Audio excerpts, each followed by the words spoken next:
Boa tarde. Vamos dar início à nossa reunião de hoje, domingo, dia 9 de março de 2014.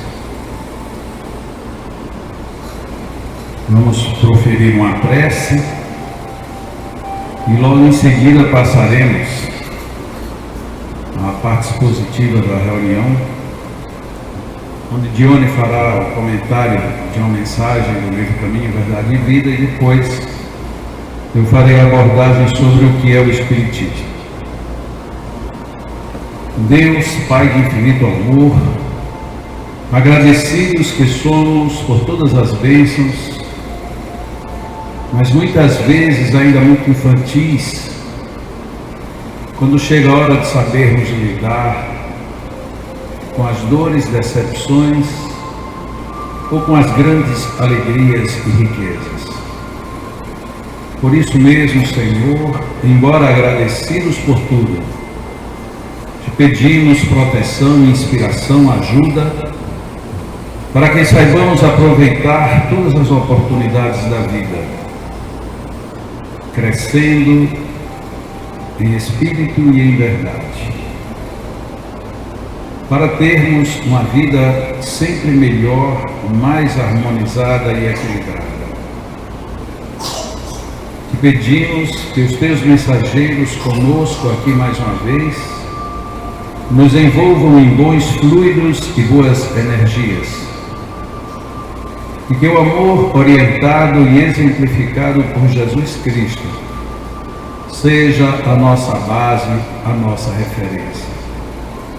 Em teu nome e em nome de todos os que colaboram conosco, encarnados e desencarnados, damos por aberta esta reunião da tarde de hoje.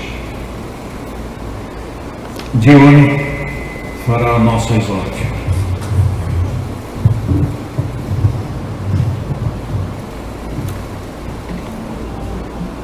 Boa tarde, que a paz de Deus esteja conosco. E vamos agora ler um texto de Emmanuel, do livro Caminho, Verdade e Vida, e Psicografia do Chico Xavier. Reuniões cristãs. Chegada, pois, a tarde naquele dia, o primeiro da semana, e cerradas as portas da casa onde os discípulos, com medo dos judeus, se tinham ajuntado, chegou Jesus e pôs-se no meio deles e disse-lhes: Paz seja convosco. João, capítulo 20, versículo 19. Desde o dia da ressurreição gloriosa do Cristo, a humanidade terrena foi considerada digna das relações com a espiritualidade. O Deuteronômio proibira terminantemente o intercâmbio com os que houvessem partido pelas portas da sepultura, em vista da necessidade de afastar a mente humana de cogitações prematuras. Entretanto, Jesus, assim como suavizara a antiga lei da justiça inflexível com o perdão de um amor sem limites, aliviou as determinações de Moisés, vindo ao encontro dos discípulos saudosos. Cerradas as portas, para que as vibrações tumultuosas dos adversários gratuitos não perturbassem o coração dos que nelavam o convívio divino, eis que surge o Mestre muito amado, dilatando as esperanças de todos na vida eterna. Desde essa hora inovidável, estava instituído o movimento de troca entre o mundo visível e o invisível. A família cristã, em seus vários departamentos, jamais passaria sem o doce alimento de suas reuniões carinhosas e íntimas. Desde então, os discípulos se reuniriam tanto nos cenáculos de Jerusalém como nas catacumbas de Roma. E nos tempos modernos, a essência mais profunda dessas assembleias é sempre a mesma, seja nas igrejas católicas, nos templos protestantes ou nos centros espíritas. O objetivo é um só: procurar a influenciação dos planos superiores, com a diferença de que, nos ambientes espiritistas, a alma pode saciar-se com mais abundância, em voos mais altos, por se conservar afastada de certos prejuízos do dogmatismo e do sacerdócio organizado. Então, essa passagem que fala das reuniões espíritas, e cita aqui justamente porque quem observa a história do cristianismo, a história da humanidade em si, nós sabemos que desde o início existem as comunicações dos médios. Quer dizer, os médios, desde que existe o ser humano, existem médios. E existiam as comunicações. Então sabemos que antes de Jesus, bem no início, quando nós tínhamos as pitonisas, os profetas, e que eles eram muito procurados e eles davam premonições, diziam informações onde eram levadas a sério sem nenhum filtro de fundo moral. E isso era uma rotina. E também naquela época, antes de Moisés, que a gente está falando, que foi o primeiro mês, a primeira revelação, antes de Moisés, a gente sabia que existia os ídolos, o politeísmo. Então as pessoas criavam imagens, esculturas, ídolos. Então eles adoravam qualquer criatura que atribuísse um poder a que denominava Deus. Então nós sabemos da mitologia grega, nós sabemos de tantos deuses que são falados até hoje. E isso, então, quando chegou Moisés, que o mundo estava assim, devido naquela época, justamente o progresso da humanidade daquele tempo, ele veio começar a pôr uma ordem, uma certa ordem. Então Moisés, ele era um grande médium e passando as orientações que havia preparado, daquela espiritualidade, e começou a usar da mediunidade e veio as leis, uma lei severa. E foi quando ele começou a falar de castigos e essas coisas. Então, ele recebeu, quando recebeu os 10 mandamentos, e a partir daí, então tem a parte que fala justamente da idolatria. E não poderia mais haver aquele. Então, Deuteronômio, que é o 5º livro do Velho Testamento, então tem lá todas as falas de Moisés. Todas as orientações de Moisés estão escritas na Bíblia. Então pode-se olhar e se ver claramente, eu não transcrevi aqui no capítulo 13 do Deuteronômio, ele falando de que aqueles profetas que aparecessem, aquelas criaturas que chegassem falando de visões, de sonhos, de premonições, poderiam ser castigados com a morte. E nós sabemos na história a perseguição que os médios tiveram. Então, logo depois de Moisés, passou um tempo, chega o nosso, o Cristo. Então, chegou Jesus. Então, quando Jesus chegou, começou a pregar e todas as pessoas foram se sentindo mais aliviadas. Mas Jesus estava presente. Ele estava pregando por todos os cantos, nas sinagogas, nos montes, onde ele andava, ele pregava, e as pessoas começaram a se sentir mais tranquilas. Quem seguiu e compreendeu realmente, Moisés deixou o monoteísmo. Então, a partir de Moisés, quando ele se afastou, ficou certo que existia um único Deus. E esse sim deveria ser adorado, amado e respeitado, honrado. Então foi aí, quando Jesus chegou, então ele passou essa consolação. Então as pessoas estavam ouvindo falar de um reino de Deus, o meu reino não é desse mundo, de um mundo melhor, de uma promessa, de uma vida feliz. E ele era exemplificando a forma, que aqui, como diz o nome desse livro, ele diz: eu sou o caminho, a verdade e a vida, ninguém vai ao Pai senão por mim. Então ninguém vai ao Pai senão seguindo aquilo que ele fez, buscando ser tal qual ele foi nas suas atitudes, em tudo que ele fazia. Então passou e chegou finalmente o dia que ele teve o retorno da crucificação. Então, após a crucificação, houve aí 3 dias, como ele havia falado, ele ressuscitou Começou a aparecer para os discípulos e estava tudo bem, já passou 40 dias. E depois dos 40 dias que houve a ascensão, então aqueles apóstolos ficaram temerosos, porque eles viram, né, o seu líder, o seu mestre, ser crucificado, ser assassinado. E eles ficaram sendo perseguidos. Então, quando se reuniam, eles se fechavam. E neste dia, depois que já tinha acontecido a ascensão de Jesus, ele já tinha deixado, já ficaram e disse, e agora? A gente não tem mais as orientações dele. Foi quando Jesus veio, e na Igreja Católica, né, chama Pentecostes, foi o dia do Pentecostes, com aquela aparição, foi aberta finalmente por Jesus aquela possibilidade da comunicação do mundo espiritual, da qual Jesus já fazia parte, com o mundo material. Então, a partir daquele momento, começou a haver esse intercâmbio. E esse intercâmbio existe, não é só, quer dizer, no mundo todo, nas religiões cristãs, existe esse intercâmbio. Quer dizer que são espíritos de luz, que são mensageiros de Jesus, seu Espírito Santo, se são os santos, mas isso começou a existir, mas com uma comunicação, uma lógica, seguindo um caminho moral de roteiro de amor, que foi o que Jesus passou no seu Evangelho.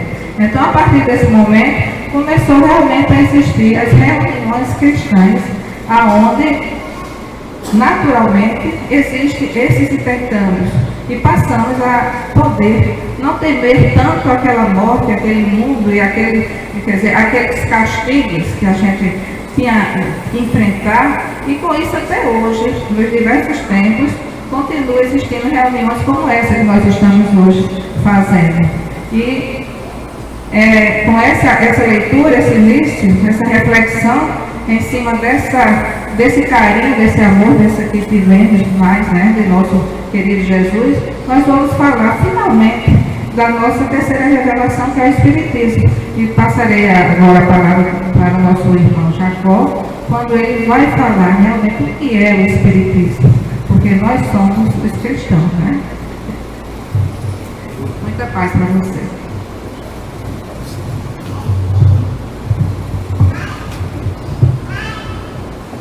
O que é o Espiritismo? É uma pergunta que quem já é espírita, de certa forma, já não se faz.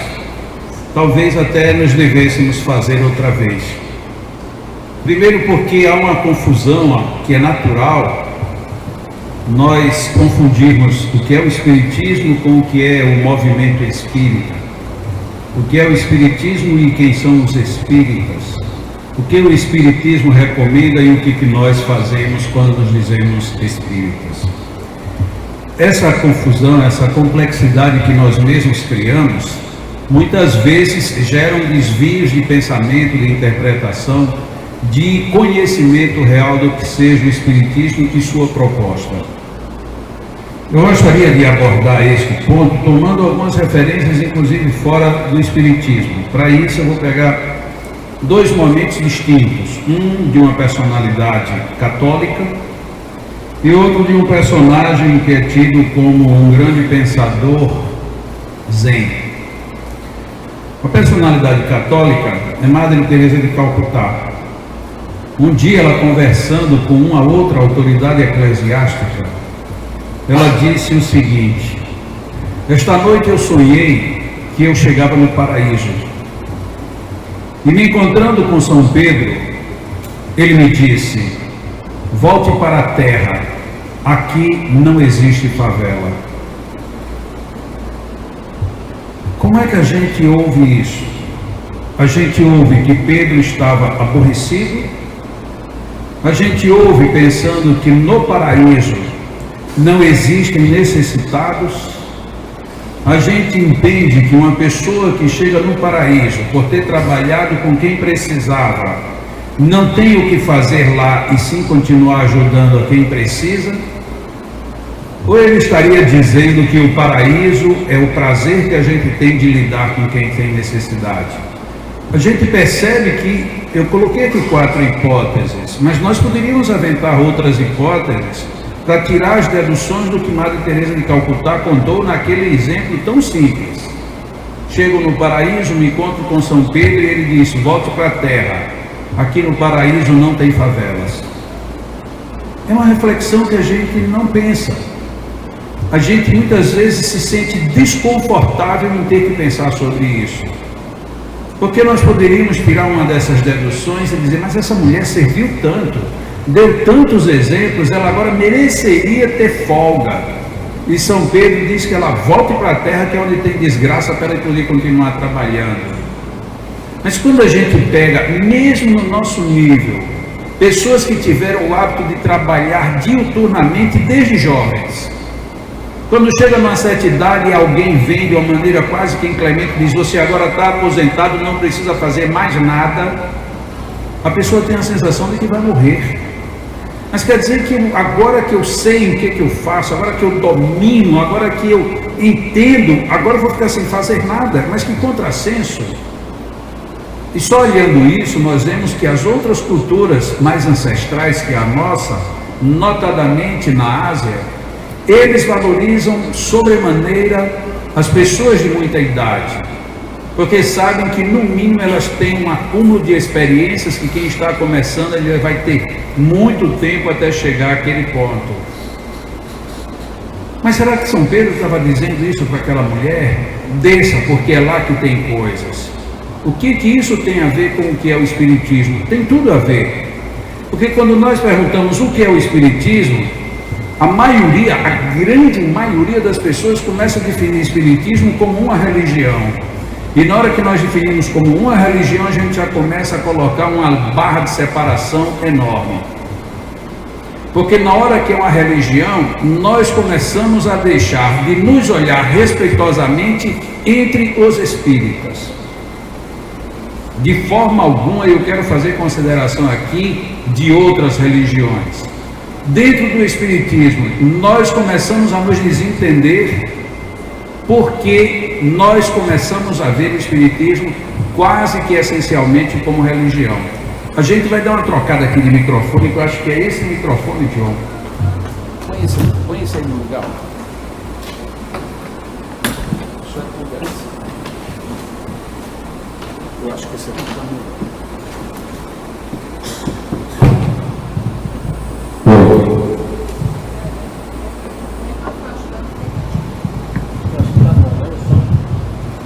Agora eu acho que a gente escuta melhor, né? Estava pintando muito ali. Eu não sou tão carioca assim para ficar chiando desse jeito. Quando nós começamos a definir Espiritismo, portanto, como religião, acredito que a partir daí a gente começa a complicar a nossa própria vida. Porque quando Allan Kardec começou a definir o Espiritismo, a primeira coisa que ele fez foi definir o termo. Coisas novas se aplicam a elas, palavras novas, termos novos. Existe espiritualismo, que são as doutrinas que estudam e sentem e percebem a vida após a morte. Ao contrário das doutrinas materialistas, cuja vida após a morte não existe. Isso já estava estabelecido. O que nós estamos tratando, dizia Allan Kardec, é uma doutrina que estuda a vida espírita, ou seja, a vida dos espíritos, a vida das pessoas que estiveram vivas no corpo e que agora estão vivas no mundo espiritual. Para isto nós vamos chamar a pessoa, essa doutrina vamos chamar de espiritismo, que vai estudar isto e outros aspectos, e quem seguir esta doutrina será chamado de espírita. Ainda há pouco, Dione falava de Moisés, e Moisés proibiu no Deuteronômio que se tratasse de espiritismo. Obviamente que essa tradução ela é tendenciosa. Por quê? Porque não existia o termo até o ano de 1857. E como o Deuteronômio está aí há 3.000 anos, portanto não tem nenhuma relação com a palavra espiritismo de Allan Kardec, porque ela foi conceituada a partir de O Livro dos Espíritos. Primeiro problema, e logo em seguida ele define o que é o Espiritismo. O Espiritismo é uma filosofia, portanto não é uma religião, é uma filosofia que avança nos aspectos da ciência e dá como resultado progressos morais. Nem ao menos a palavra religião ele usou. Nós fazemos uma total inversão, e uma inversão com prejuízos. O Espiritismo é uma religião que observa a ciência dentro de uma linha filosófica, e não é isto. A filosofia pergunta, a ciência responde, e o resultado disso tem que valer para o progresso moral da humanidade. E para não haver dúvidas, em outros momentos Allan Kardec coloca: é função do Espiritismo promover o desenvolvimento intelecto-moral. O que diverge, mais uma vez, quando a gente começa a colocar o conceito de religião na frente. Porque o conceito de religião parece tender apenas a questões nem necessariamente morais, mas de códigos de ética. E códigos de ética de quem? Das igrejas. Daqueles que são os detentores da prerrogativa do que é chamado de religião, que não é o propósito do Espiritismo. O propósito do Espiritismo é fazer com que a pessoa desenvolva intelectual e moralmente. Mas como nós tratamos o Espiritismo muito como religião, a gente literalmente termina se machucando. Por quê? Acredito que todos os espíritas mais antigos já ouviram ou viveram a seguinte experiência: quero estudar um determinado assunto e me aprofundar nele, qualquer um. Invariavelmente você vai receber: você só está querendo estudar a ciência. Ok, vamos responder: sim, eu quero estudar a ciência. Qual é o problema? Se o Espiritismo se desenvolve através da asa dupla, intelectualidade e moralidade, eu posso me desenvolver intelectualmente e depois associo a parte moral, como também posso fazer a outra vertente. Fica claro que o ideal seria trabalhar os dois simultaneamente, assim como o exemplo que é dado pelo Espírito Emmanuel, que nós sejamos como uma ave, que precisamos das duas asas para voar, a asa da intelectualidade e a asa da moralidade. Este é o ponto ideal do voo.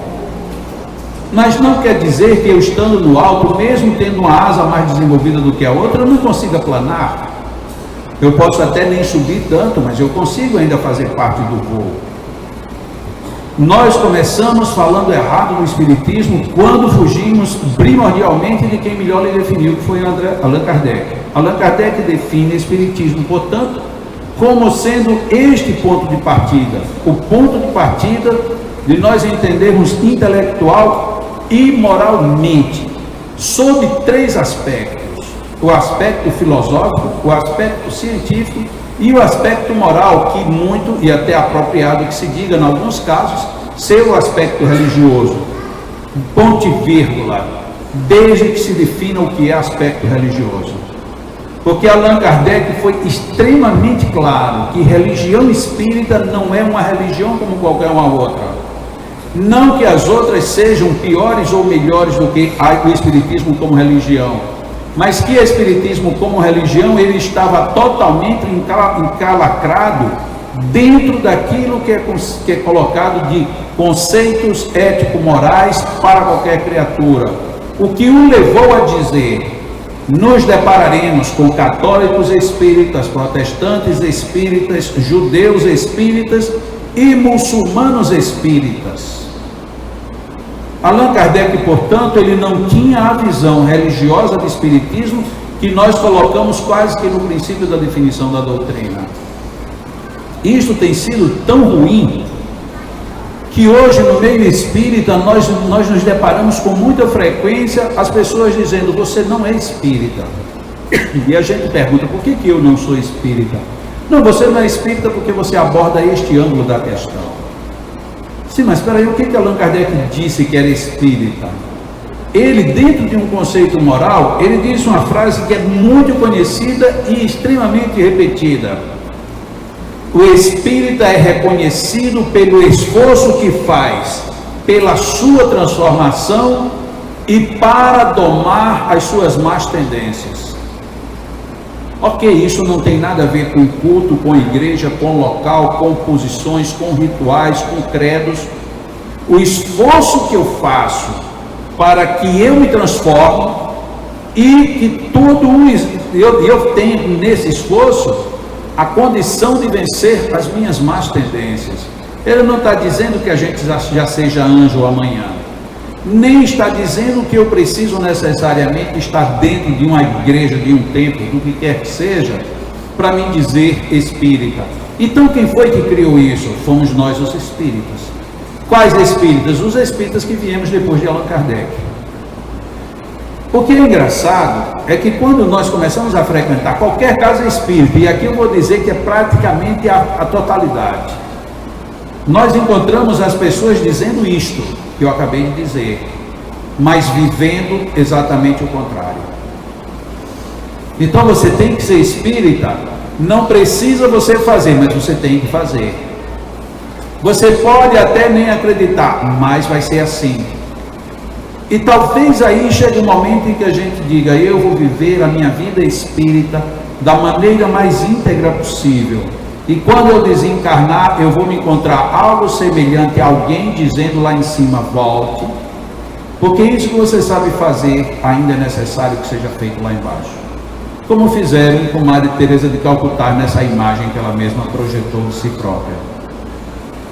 Afinal de contas, nós queremos entender o Espiritismo, queremos ser espíritas, queremos fazer o que do Espiritismo, com o Espiritismo, pelo Espiritismo e na sequência do Espiritismo. O que de fato nós estamos querendo ser ou fazer? O Espiritismo, ele tem alguns pontos extremamente seguros. O primeiro ponto seguro do Espiritismo é de que é uma doutrina que acredita em Deus e que elabora filosoficamente todos os melhores raciocínios que a gente pode imaginar para entendê-lo. Por que eu digo os melhores raciocínios, mas não os raciocínios eminentemente fechados? Porque Deus é transcendente, Ele sendo transcendente, nós não temos ainda a condição de ir aonde de fato Deus está, mas já podemos percebê-lo, não mais temendo, mas compreendendo. E ainda por metáforas extremamente limitadas, mas pelo menos compreendemos. Isso era para ser um padrão-chave dentro do que nós chamamos de movimento espírita. Qualquer reunião espírita que nós fôssemos, em qualquer centro espírita que fôssemos, onde quer e por quem quer que ele fosse dirigido, isso era para ser premissa. Deus, inteligência suprema, causa primária de todas as coisas. E na sequência, como nós vamos ver, todas as qualidades de Deus. E chegamos na questão de que Jesus é o maior exemplo que Deus deu para a humanidade, para que nós tivéssemos como referência. Então nós já deveríamos, de partida, não ter como contrapor isso. Mas infelizmente, nós às vezes chegamos num centro espírita e alguém me diz, você vai ter que vir assistir reunião todo domingo. Bom, e no domingo que eu não puder, olhe, cuidado, porque isso pode depois lhe prejudicar. Sim, mas me prejudicar como? Eu não sei, mas se eu fosse você, não faltaria. Ok, mas quer dizer que se eu faltar, então Deus está com raiva de mim. Não, eu não digo isso, mas você sabe que a lei da vida, sim, o que tem a lei da vida? E a gente começa a entrar numa situação de pânico. Pensamos que acreditamos que Deus é a inteligência suprema. O que é Deus inteligência suprema em relação à minha ignorância? Ele é tão supremo em inteligência que ele não vai ter condições de me perseguir. Porque se ele é o máximo da inteligência, qual é a vantagem que ele tem em me perseguir? Qual é a vantagem que Deus leva em ficar lá agora de tarde, em vez de Jacó e Puleão, ele está assistindo o Faustão, vou anotar aqui na minha caderneta. Qual é a vantagem que Deus tem com isso, se nem eu tenho? Mas a gente fica com medo, não, eu não vou ficar, ou eu vou, não vá, ou fique, se você tiver algo melhor para você, para a sua vida. Pode ser que eu indo todo domingo, isso me seja melhor por conta dos ganhos que eu tenho. Mas na hora que é, e eu penso que é melhor, somente porque se eu não for, vai que Deus ficar com raiva, aí a gente está entrando na mesma questão de antigamente. Deus castiga, Deus pune, Deus é severo. Reencarnação.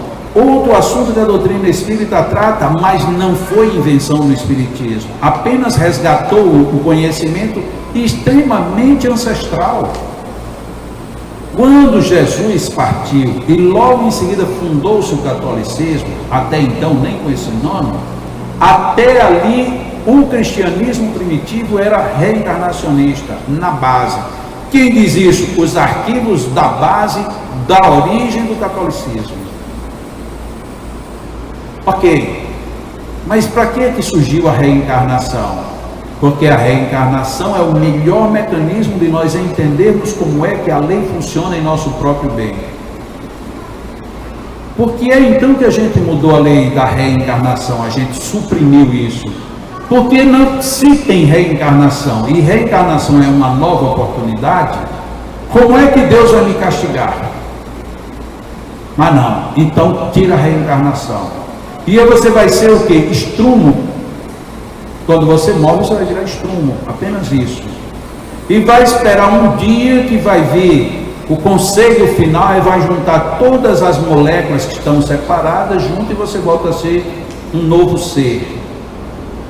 Ou seja, a gente cria uma ideia estupidamente absurda para desviar o foco de para onde Deus nos leva. E conversava ainda há pouquinho aqui com o Diônigo sobre por que é que eu nasço dessa ou daquela maneira. Por que é que eu venho com esta ou aquela diferença no meu corpo? E eu disse, nós temos 3 injunções para isso. A primeira injunção, lógica, a lei da hereditariedade genética. Os genes dos meus pais produzem morfologicamente, geneticamente, a minha estrutura do que eu vou vir a ser neste corpo. Segunda, as minhas implicações psicológicas e hiperespirituais, que eu já trago em mim mesmo, que eu também não tenho muito como mudar. E a terceira, essa é uma questão das mais delicadas, eu escolho o que eu quero. Aí a gente diz assim, mas eu mesmo não escolhi isso. Como é que você sabe que você não escolheu? Perceba que quando você escolheu, você estava fora do corpo e você tinha outras referências do que você almejava lá para frente. Então você faz uma escolha com um tipo de liberdade, mas você se esquece de que você vai ficar totalmente preso nos limites que o corpo lhe ofereceu. Então muitas vezes a gente diz assim, se eu escolhesse, era claro que eu ia pedir para vir tão bonito como Jacó, por exemplo. Tem muita gente que está programando isso para a próxima reencarnação. Eu já estive conversando com o João, ele disse que na próxima ele quer ser pelo menos parecido comigo. Não sei se ele vai ter esse mérito, mas deixa para lá, né? Então eu queria ser bonito, eu queria ser sempre jovem, eu queria ter folga financeira para não precisar trabalhar, eu queria ser uma pessoa carismática. Bom, isso você queria agora. Mas lá, antes de você retornar, você diz, olha, quando eu tive isso eu quebrei a cara, quando eu era daquele jeito eu fali. Quando eu me descompensei naquilo. É melhor eu não ter nada disso para não cometer o mesmo erro. E aí você vem. E essa escolha, ela tem um domínio violento sobre a gente. E como a gente nunca quer assumir as escolhas, a gente sai culpando Deus e o mundo. Olha, eu não sei onde era que estava Deus quando eu nasci. Ele, por certo, estava muito aborrecido. Olha que coisa que ele fez comigo. Não é essa coisa que você quem pediu. Muito do que nos acontece hoje é fruto do que nós escolhemos. E não é uma escolha assim, castigo. Porque, mais uma vez, volta para a primeira questão do livro dos Espíritos. Se Deus é a inteligência suprema, qual é a vantagem que ele teria em ver a gente sofrendo? Ele não tem vantagem. Ele está vendo a gente sofrendo e diz, mas eu fiz o melhor que podia. Tentei que você não quisesse isso, mas você quis. Eu procurei que você fosse para ali, mas você optou ir para outro lugar. Nesse lugar, se você for, vai ser complicado. Imaginemos, nós pedimos para nascer no Nordeste, estamos no Nordeste. Aí aqui nós temos 2 estações do ano. Muito calor e pouco calor. Só temos essas 2. Porque chuva não chega a ser inverno. e noite não chega a ser fria, então a gente está ali numa média excelente. Natal é bem conhecida como uma cidade que, quando dá o máximo, ela tem 8 graus de diferença num único dia. Ela sai dos 22 aos 30, ou dos 21 aos 29. Aí você vai para uma cidade como São Paulo, aí você pega de 38 de meio-dia, e quando chega de noite, na hora de dormir, está 11. Aí o organismo, no outro dia, você amanhece com febre, irritado e não sabe do que. A variação térmica é muito grande. Ah, mas em vez de eu nascer no Nordeste, eu queria nascer num país nórdico. Aí você vai na Noruega, que tem épocas que o sol não nasce. O sol começa a nascer, mas já está na hora dele descer, então ele não chega a aparecer na linha do horizonte. Aí nós que estamos aqui dizemos que coisa linda. Você já viu que imagem bonita? A aurora boreal é muito lindo. É lindo. Para nós que estamos longe aqui e vamos lá e vemos e voltamos. Ou então para nós que estamos aqui e assistimos na tela da televisão, é tão bonito, porque é um negócio diferente. Mas quem está lá diz, meu Deus, e esse sol não nasce mais, o que foi que Deus fez que levou o sol daqui da gente? Aí as pessoas começam a não ter sol, caem as vitaminas, caem os hormônios, cai o psiquismo, daqui a pouco as pessoas estão todas querendo se matar, porque a natureza parece estar com raiva delas, ou elas pediram para ir para um lugar onde a natureza era diferente do que elas gostariam de ter. Nós transferimos e ficamos transferindo isso dentro do conceito da doutrina espírita. O que é o espiritismo? O espiritismo é uma doutrina que está acima de expositores, acima de médiuns, acima de magnetizadores, acima de público, acima de quem sabe e acima de quem não sabe. Por que isso? Porque ela é uma doutrina que, analisando do jeito que analisa os aspectos, ela pode nos favorecer que sejamos espíritas onde quer que estejamos, façamos ou entendamos o que quer que seja. A gente diz isso na teoria, porque na hora da prática a gente começa a colocar amarra. Jesus, modelo e guia da humanidade. Essa é uma tese espírita, eminentemente espírita. Jesus, modelo e guia da humanidade. A primeira coisa que a gente faz, não segue a Jesus. Como não segue a Jesus? Não segue. Simplesmente não seguimos a Jesus. Porque se nós seguíssemos, a primeira coisa que nós perceberíamos era que todos nós aqui somos deuses, e não percebemos isso. Daqui a pouco nós perceberíamos que ele disse, vigia e ora. A gente sutilmente já mudou tudo, a gente ora e depois vigia. É tipo, eu vou rezar e depois vou ver o que é que dá para fazer. E a proposta de Jesus é o contrário. Veja tudo que você pode fazer e ore. E aí depois ele acrescenta para você não cair na tentação. Ou seja, para nos seus progressos, para nos seus estudos e nos seus projetos, não se permitir cair porque não teve atenção. Nós não somos espíritas nem na vida profissional. O problema é que quando eu digo eu sou espírita profissionalmente, as pessoas querem que você esteja lá escrevendo um documento e de repente tendo arrepio porque um espírito está se aproximando. Isto não é espiritismo, isso é fenômeno mediúnico que acontece com qualquer pessoa, pode acontecer com qualquer pessoa, em qualquer lugar, no que ela crê ou deixe de crer. Mas aí se eu começo toda a vida que eu vou escrever, eu tenho um arrepio, e eu mexo, e eu respiro fundo, ou qualquer coisa do tipo, a gente já diz logo, isso é um espírita. Não sei se é espírita. Pode ser até que seja, pode ser que não. Pode ser que seja sem nunca ter entrado num centro espírita. Pode ser que viva num centro espírita e nunca foi espírita na vida. Mas por que a gente só teoriza? Porque nós temos medo de ser espíritas.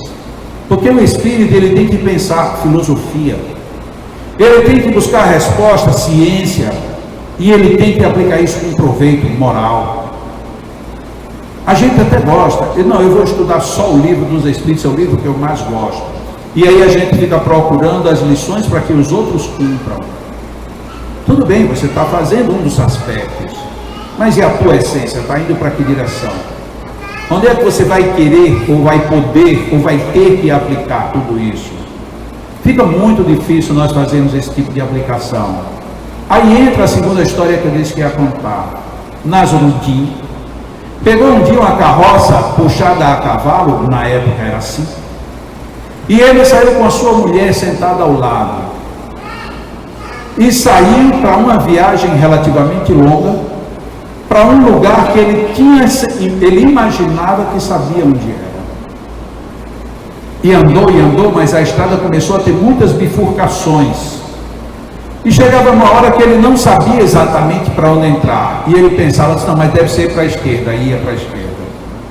E andava, não chegava em canto nenhum, disse, eu devo entrar na próxima direita. E entrava na próxima direita. E andou, e não chegou em lugar nenhum. Quando estava escurecendo já, ele parou a carroça e disse, olha, estou perdido. Vou esperar que passe alguém. Quando alguém passar, eu pergunto o caminho e aí eu vou. E ele já estava meio cansado, meio sem esperança, porque não passava ninguém, até que de repente ele ouve o trotar de um cavalo e ele diz, bem-vindo a uma carroça. E vinha. Mas a carroça vinha a toda. Quando ele quis chamar a carroça passou. Aí ele, mais do que depressa, pegou as rédeas do cavalo e deu uma sacolejada nele e saiu atrás da carroça. E a carroça entrou para um lado e ele entrava.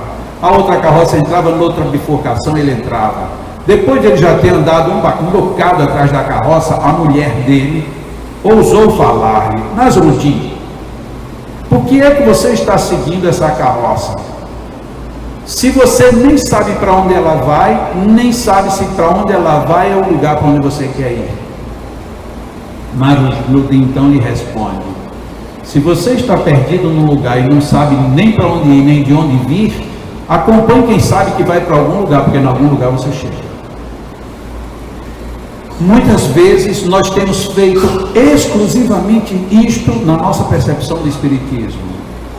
Nós não sabemos de onde veio, nem para onde vai, nem para que serve.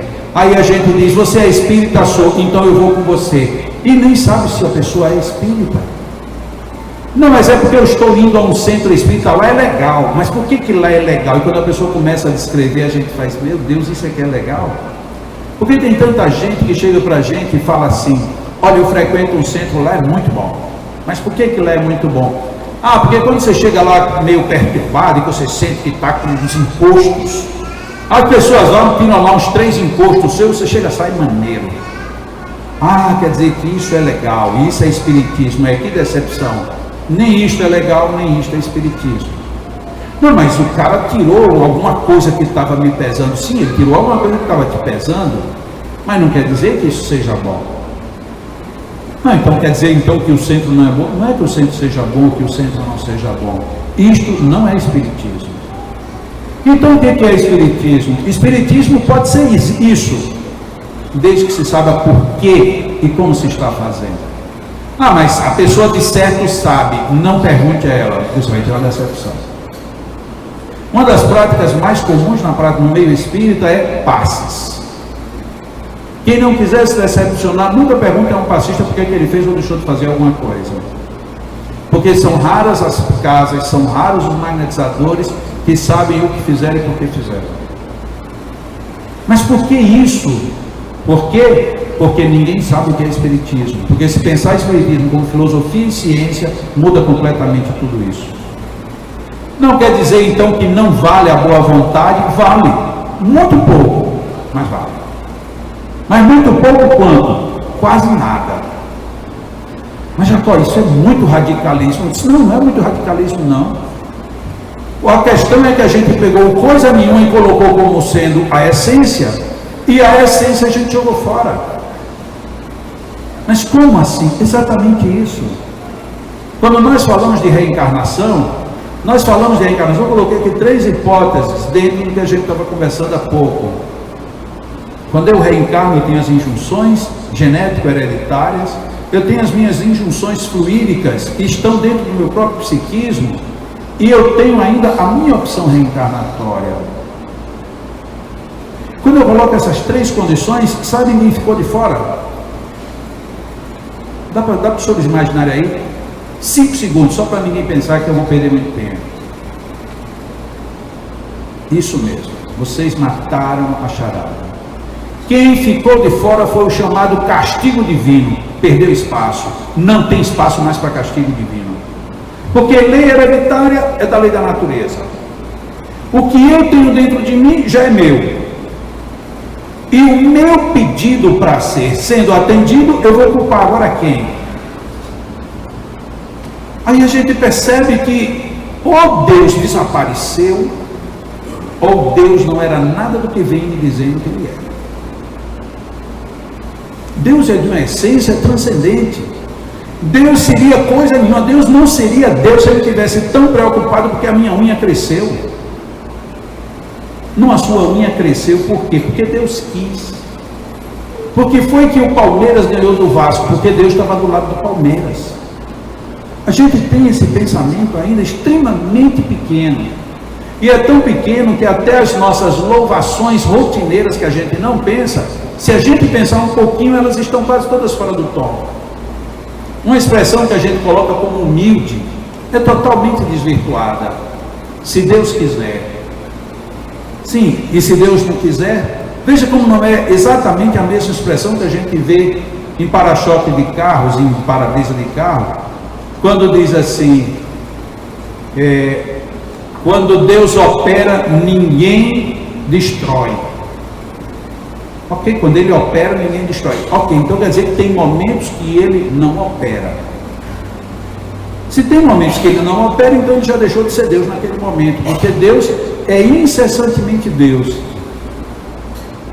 Aí a gente começa a dizer coisas que parecem que vão perdendo sentido. Deus lhe pague. Sim, mas Deus vai me pagar o quê? Se sou eu que já estou devendo tudo a Ele, como é que Ele vai me pagar?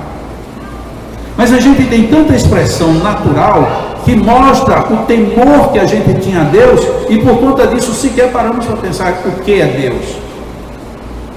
O máximo que a gente fez até o Livro dos Espíritos era pensar quem era Deus. Chega Allan Kardec e pergunta o que é? Despersonalizou. O que é Deus? Deus é a inteligência suprema. Mas como é que Ele é a inteligência suprema e é tão mesquinho desse jeito? Só porque eu fiz uma coisa numa vida, agora eu tenho que pagar desse outro jeito na outra. Mas será que é Ele quem fez isso? Ou não seriam essas três outras vertentes naturais? Eu descompensei minha estrutura biológica, psicológica e espiritual. Até mesmo o meu pedido para a próxima reencarnação está comprometido. Mas não, a gente tem hoje a reencarnação como o chicote divino nas mãos para açoitar os seus filhos. Porque a reencarnação só explica a coisa ruim, a coisa errada. Por que é que alguém nasceu cego e aleijado? Porque na outra vida deve ter feito. Por que é que alguém nasceu num lugar onde tudo que faz dá errado? Porque na vida passada.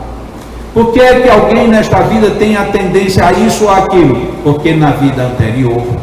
Ou seja, é um açoite divino. Será que não seria mais lógico nós imaginarmos? Por que é que nesta vida eu estou com este problema? Porque é aqui onde você pediu para mostrar que aprendeu a lição. Ah, mas aí a culpa é minha. E eu não gosto da ideia de que a culpa é minha. A culpa é de Deus. No Livro dos Espíritos e no Evangelho segundo o Espiritismo, em várias ocasiões, tanto os Espíritos quanto o próprio Allan Kardec insistem numa palavra: orgulho. Orgulho, e acrescentam outra: egoísmo. Aí estão as maiores chagas da humanidade. A gente deveria pensar um pouco o que ele quis dizer, o que é orgulho. Espiritismo combate o orgulho. Espiritismo combate o egoísmo. Como? Metralhando, detonando, querendo que isso desapareça? Não. Mostrando o que pode estar por trás disso e o que deveria estar no lugar disso. Mas a gente cria uma confusão enorme para não admitir a própria coisa. Eu tenho orgulho do meu filho que conseguiu vencer na vida. Você não pode ter orgulho do seu filho porque isso é condenado pelo Espiritismo. Não. Você está distorcendo a palavra. Porque quando nós lemos o que é orgulho na doutrina espírita, não tem nada a ver com a satisfação que você tem pelo seu filho, pela sua conquista, pela sua vitória. Isto é digno, deve ser incentivado, aplaudido e comemorado.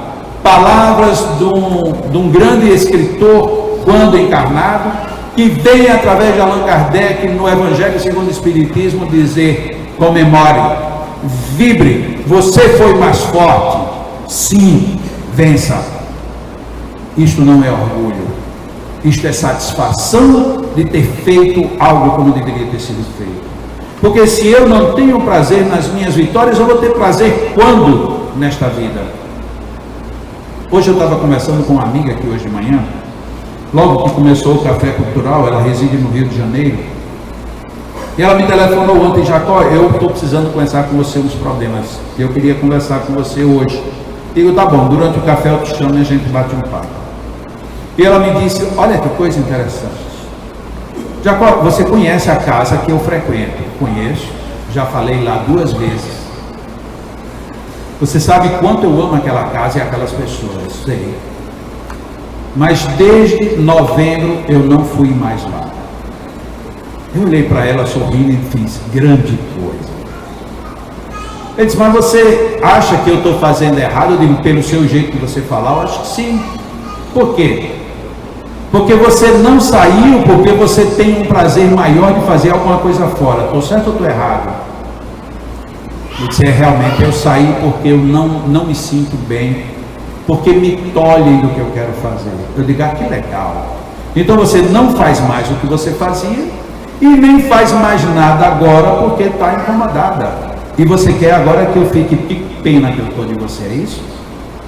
Não, Jacó, não é bem isso. Eu digo: olha, você só tem direito a uma coisa, se você é espírita: a não deixar de fazer o que deve ser feito. Se a casa, qualquer casa não aceita, pouco importa. Jesus não tinha casa nenhuma e ele transformou o mundo. Agora, se você quer que a casa aceite só o seu modelo, por mais certo que você esteja, faça uma casa para você.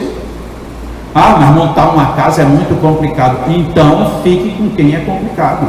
Você não tem muitas opções. Você tem as pessoas complicadas e você tem o mundo complicado. Você quer ajudar o mundo, você não consegue ajudar as pessoas e não consegue resolver o seu problema. E por conta disso vai cruzar os braços.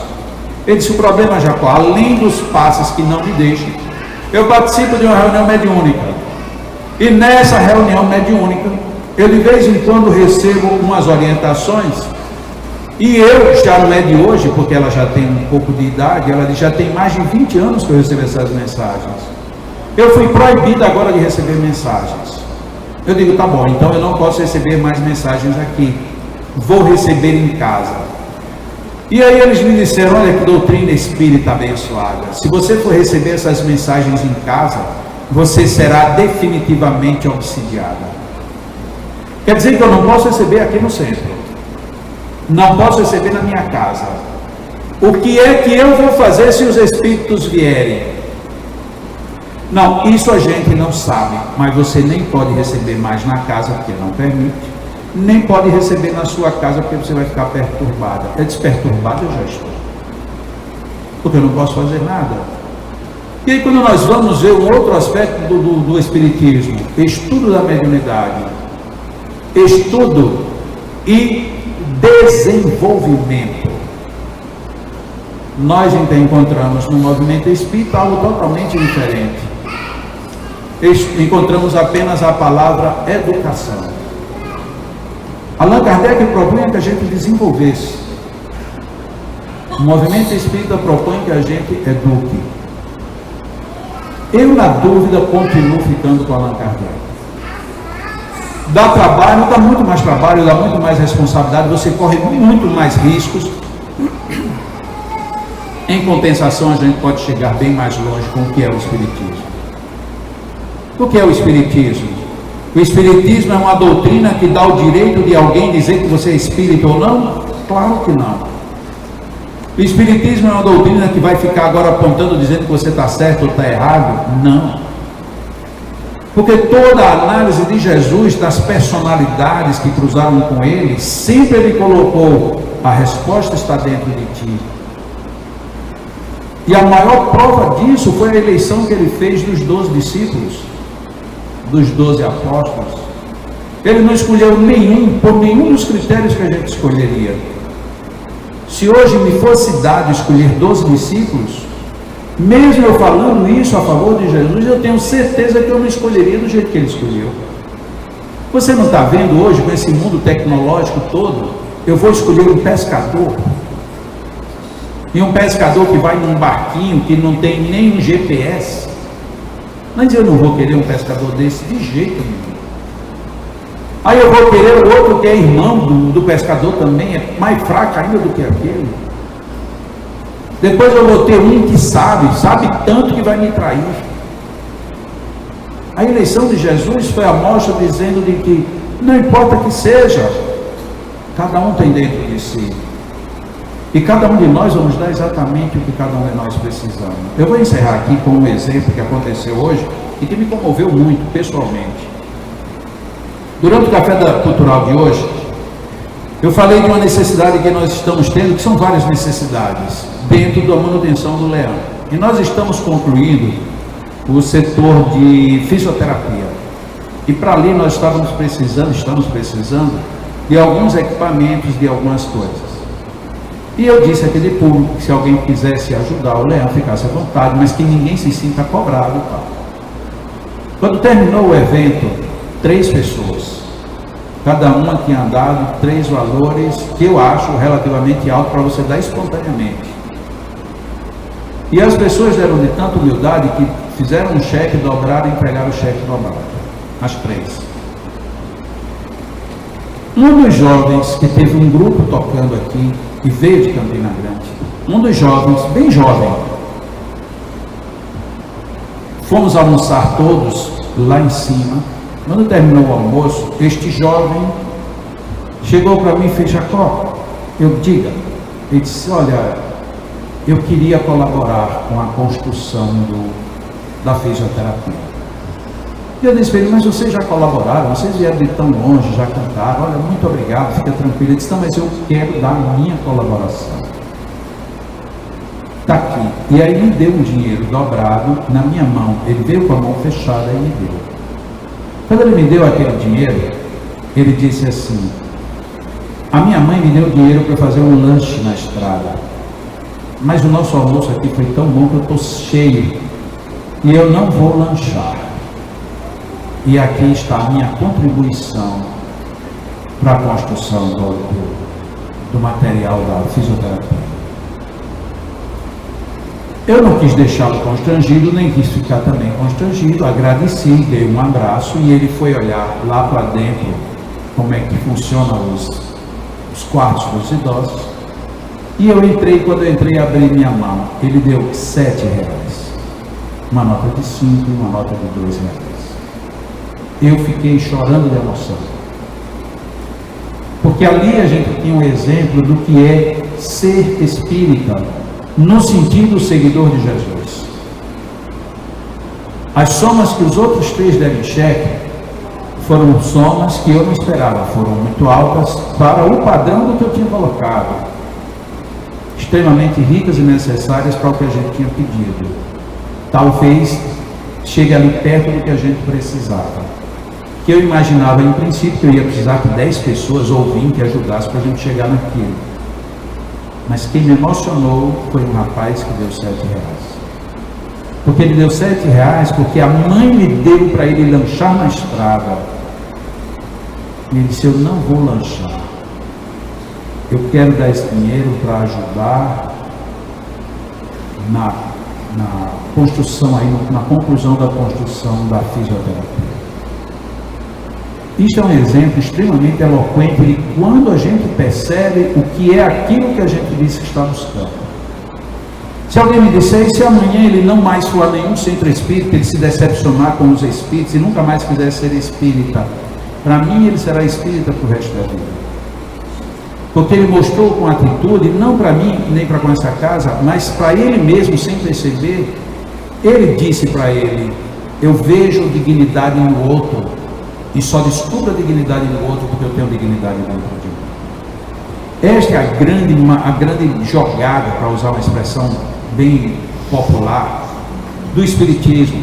Fazer com que nós percebamos de que a vida não existe só lá fora. A vida tem que estar pungente, latente e ao mesmo tempo buliçosa dentro de nós mesmos. O Espiritismo não é uma doutrina que dá títulos. Muitas vezes as pessoas apresentam: fulano é presidente de um centro, fulano é diretor de não sei o quê. Isso não quer dizer absolutamente nada, a não ser dentro de uma estrutura jurídica. Fora disso, se você não for o espírita essencial, não adianta. Porque ser espírita pede que nós tenhamos questionamentos, duvidemos, mas não fiquemos de braços cruzados com as dúvidas, busquemos as respostas, experimentemos, vamos adiante, mas juntemos a dúvida e a resposta na transformação do homem e da humanidade. Isso é espiritismo.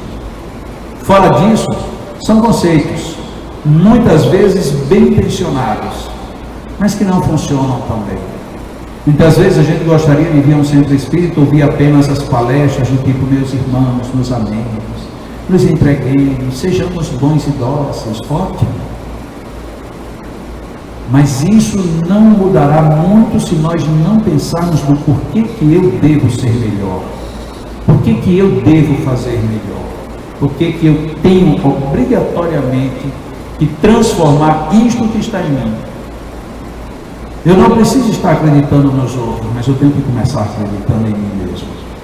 E se eu acredito que um dia o mundo vai ser melhor, esse mundo melhor começa dentro do meu mundo. Se um dia eu acredito que o espiritismo, o catolicismo, o protestantismo, qualquer religião do mundo é boa, ela será boa se você se tornar melhor. Isto é uma outra resposta a uma pergunta de Allan Kardec. Qual a melhor religião? Aquela que melhor forma o homem. Eles não disseram que era espiritismo, porque o mundo ele é grandioso se nós formos grandiosos. Se nós somos tão pequenos, nada vai significar. É por isso que Madre Teresa de Calcutá, chegando no céu, São Pedro deve ter dito assim: mas querida, não deixe aquelas favelas sem você, volte para lá, meu amor, porque sem você aquilo ali vai ser favela a vida toda. E ele não estava falando de favela casa, estava falando das favelas que nós temos dentro da Roma. E você, Nasrudin, vai seguindo sem saber nem para onde? Eu prefiro ir seguindo alguém que sabe, do que eu continuar sem saber de nada. É um raciocínio feliz. Pode não ser tão providencial quanto poderia, mas será muito melhor do que ficarmos parados numa encruzilhada, sem fazer nada, querendo que os céus nos apresentem as soluções, e desde que elas venham do jeito que a gente quer. Espiritismo é uma doutrina filosófica que busca na própria ciência e nas intercomunicações com os espíritos todas as respostas para o entendimento e desenvolvimento do intelectual e da moral, porque só assim ela faz sentido.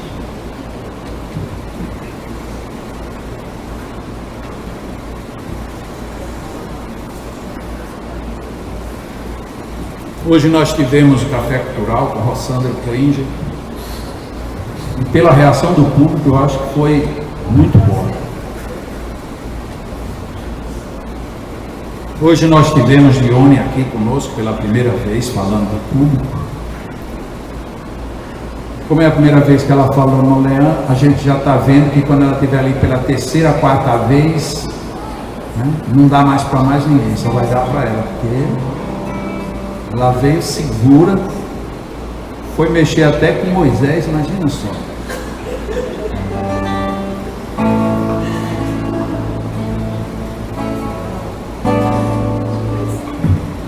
Vamos cantar Apenas Vem, porque eu terminei falando mais do que eu devia.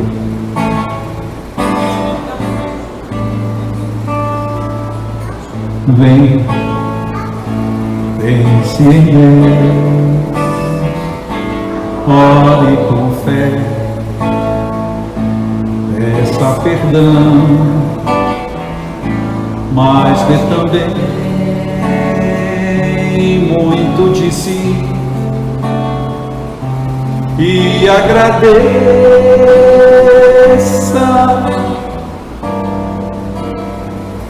por tudo, enfim. acontece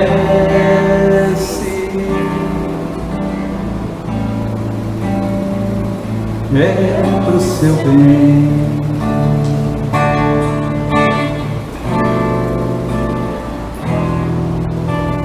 Vem, orar faz bem pro coração, sutil caminho pra se chegar a nosso Pai e lhe pedir tudo de bom, sem pretensão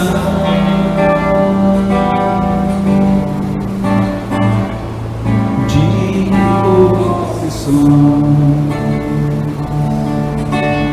Ora sim, Pai meu amigo, conto contigo, com tua paz.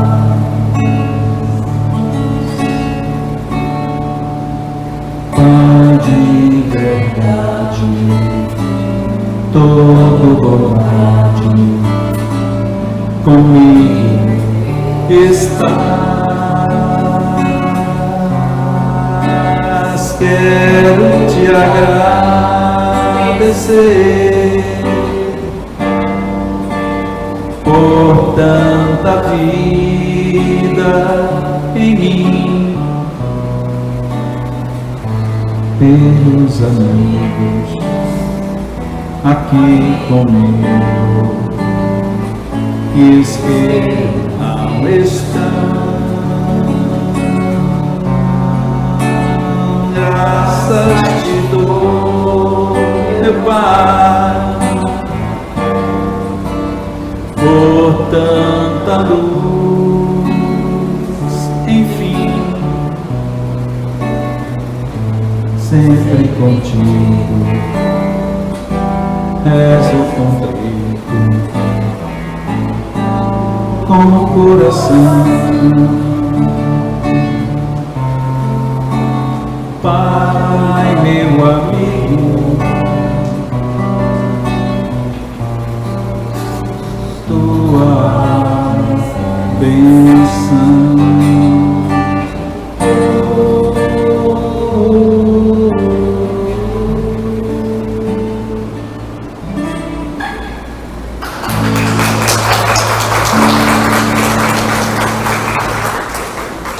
Obrigado. Estejamos em paz, aproveitemos bem a semana que se inicia.